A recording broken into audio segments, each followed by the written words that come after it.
පියුමිගේ පුතා අනිවාර්යෙන් එයාලා අහිංසකයි අනිවාර්යෙන් යාට අනිත් කට්ටිය ගහනකට යාලා මේ රණ්ඩුවක නැවතිලා තමයි යා ගහුවේ. ඒක බැරිවල ඒ කට්ටිය අනිවාර්යෙන් මේක වීඩියෝ එක බලාගන්න. ඒ වගේ තමයි සවල් චණ්ඩිත් එයාක ඔක්කොම එක වගේ තමයි. ඒ වගේ මිනිස්සුලා තමයි අපේ රටේට ඉන්නේ. එයාලා ලොකු සල්ලිකාරය නම් මොන හරි කරන්න පුළුවන් කියලා. ඒ වගේ කරවන මොකක් හරි ගහන්න පුළුවන්. ඒ වගේ යාළගේ වැරදක් නෙවෙයි. යාළගේ අම්මාලා තාත්තාලාගේ වැරදක් තමයි. අනිවාර්යෙන් යාළා මොන දෙයක් අරන් දෙනවා යාළා මොනවද ඉල්ලනවා නම් අරන් දෙනවා. බයික් ඕන නම් බයික් අරන් දෙනවා. යාළාට මොන ලෝකේ යාළා අරන් දෙනවා. ඉතින් ඔයා හිතවල ඒක ආදරය නිසා ඔයාලා අරන් දෙනවද නෙවෙයි. ඔයාගේ ළමයිලා ඔයාලා නැති කරනවා. ඔයාලා ළමයිලාව ඔයාලා මොකද කරන්නේ? චන්ඩි වගේ හදන්නවා. ඊට පස්සේ යා පාදාලේ ඊට පස්සේ යා ගෝස්තියේ ඊට පස්සේ අයිස්කාරේ කංජාකාරේ ඒ වගේ එනවා. මෙයා කියලා තමයි කියන්නේ. හැබැයි මෙයා නෙමෙයි ඒක කරලා තියෙන්නේ. ඕක වෙලා මාස දෙකක් වෙනවා. ඒ කියනකොට මට කිව්වේ නෑ ඔච්චර කියලා. මට කිව්වේ අම්මා පාරක් ඔය ප්‍රභා කියන ළමයා කියන්නේ සවලෙන් ළමයා TikTok කැලලක් හදලා එයාගේ Facebook එයාගේ ගිණුමේ දාගෙන තිබුණා. ඒක මම දැක්කා. දැක්කහම මම මගේ දරුවගෙන් ඇහුවා පුතේ මේ සිද්ධිය මොකද්ද? ඒ කියන්නේ දවස් දෙකකට පස්සේ කිව්වා මේ අම්මා යාළුවෙක් මට ඒක කමන්නේ අම්මා වැඩි හිතන්න එපා. අම්මා කලබල වෙන්න එපා. ඔක වීඩියෝ එක තියෙන එක තමයි මට අවුල තියෙන්නේ. අම්මා ඒක නම් අයින් කරගන්න ඕනේ කියලා. එළමෙන මම ෆෝන් එකෙන් කතා කරා. කතා කරලා කිව්වා ඇයි පුතේ මෙහෙම දුන්නේ මෙහෙමයි එහෙම මොන හරි ප්‍රශ්නයක් තිබුණා නම් අපිත් එක්ක කතා කරන්න තිබුණානේ. හැබැයි අර වීඩියෝ එකක් තියෙනවනේ පුතේ ඔයා ගාව.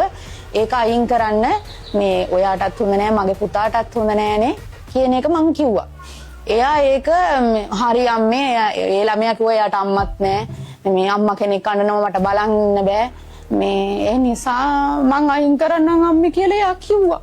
අයින් කරන්නම් අනිවාර්යෙන්ම අයින් කරන්නම් කිව්වා. වැඳලා වගේ කිව්වා එයා. මං අයින් කරනවා අම්මේ ආයෙම කරන්නේ. මේ ඉතින් අයින් කරනවා කියපු ඉඳලා හිතේ අර කට වචනේ විශ්වාසය තියාන දරුවෝනේ ඒගොල්ලෝ. පොඩි ළමයිනේ. චුටි ළමයි නිසා කටේ විශ්වාසය අරගෙන මං අම්මා කෙනෙක් විදියට ඒක විසඳලා මං ගෙදර ආවා. ගෙදර ඇවිල්ලා මෙයා මට ඒත් කෑ ගැහුවා මේ එපා මේ අම්මේ ගියේ ඇයි මට කියන්නේ නැතුව කියලා. ඒත් මං කිව්වා කමන්නේ නැහැ පුතේ. ඔක දැන් විසඳිලානේ ආයෙ ඔය වීඩියෝ යන්නේ නැහනේ. ඒ නිසා සද්ද නොකර ඉන්න කියලා. හා කියලා හිටියා. ඔය පියුමි හංසමාලිගේ පුතත් මට කතා කරා.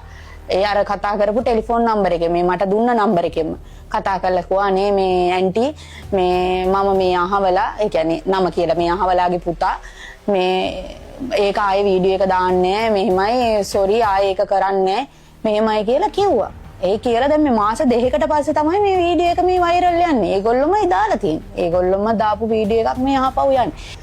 ඒ ඇවිල්ලත් මම මෙයාට කිව්වහම මෙහෙම දෙයක් යනවා පුතේ යන් අපි පොලිසිය ගිහින් කියමු දැන් මේක නවත්ත ගන්නත් විදියක් ඕනනේ පාරේ බහින්න ඕනනේ ලැජ්ජාව මේ කරපු අපරාධි බලන්නකො මේගොල්ලෝ මේ බොරුනේ කිව්වේ කියලා මම ඉතින් පොලිසියට ගිහින් පැමිණිල්ල දැම්මා. ඒද්ද ඒවලෙත් මෙයා කිව්වලු.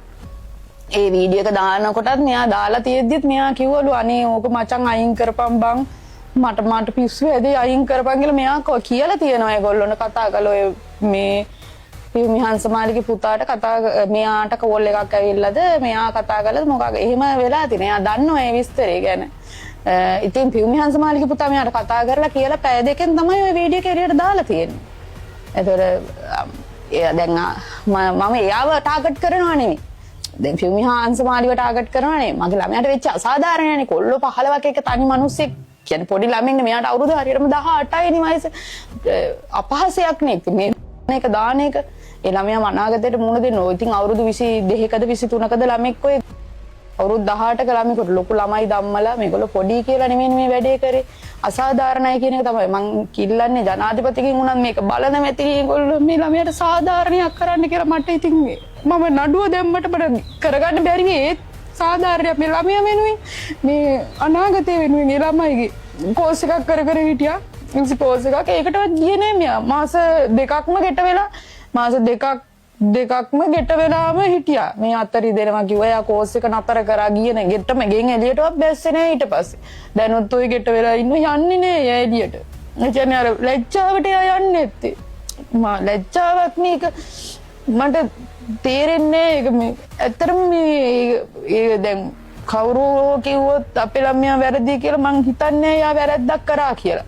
මට තේරෙන්නේ මේක කොතනින් මේක දැන් මාධ්‍ය ගියේ හින්දානේ මමත් දැක්කේ. ඒ කියන්නේ මේ සෝෂල් මීඩියා වල ගිය හින්දා තමයි මම මෙච්චර ලොකු වීඩියෝ එකක් දැක්කේ.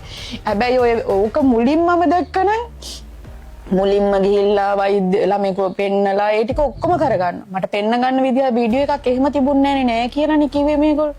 මේගොල්ලෝ නෑ කියලා තමයි මේක අහපව ඔහොම දැන් මේ දැම්මේ නම් මෙයා මේ එක කියන්න වෙනවනේ පියුයි හංසමාලිගේ පුතා මෙයාට කෝල් කරලා කියලා පැය දෙකකින්ද තුනකින්ද තමයි ඔක ෆෝන් එකට ගිහින් තියෙන්නේ. එයා කියලා තියෙන උඹ දේවාල පාරේ නේද? හරි මං උඹ ගැන බලා ගන්නම් කියලා තමයි වීඩියෝ එක එළියට දාලා තියෙන්නේ. ඒ දාන්න නැත්තේ මං කියන්නේ එයාගේ ෆෝන් එකෙන් දැම්මා එහෙම කියලා කියන්නේ වෙන යාළුවෙකුට කියලා හරි එයා දැම්මා.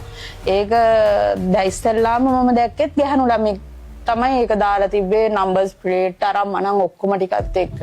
මෙයාලා අඳුරනවා නම් කියන්නේ මේ අම්මා මේ එයා දාලා තියෙනවා. ඒ අම්මා ඉන්නවා නම් තාත්තා ඉන්නවා නම් කතා කරන්න අපිට මේකට සාධාරණයක් කරමු එහෙම කියලා. සයිස්කාරේ කංජාකාරේ ඒ වගේ එනවා. ඊට පස්සේ ඔයාලගේ පවුලේ ඔක්කොම හැමදාම පොලිසියට එන්න ඕනේ. ඒ වගේ තමයි දැන් කාලයට උනේ. අපේ රටේට ඒ වගේ හදාගන්න ඕනේ අනිවාර්යෙන්. බරදක් තියෙනවා අඩුපාඩු ඔක්කොම මිනිසුලාට තියෙනවා. ඉතින් හදාගන්න ඕනේ පිළිගන්න ඕනේ. ඉතින් කවුරුත් පිළිගන්නේ අඩුපාඩු එක. ඉතින් වැරදක් වුණා නම්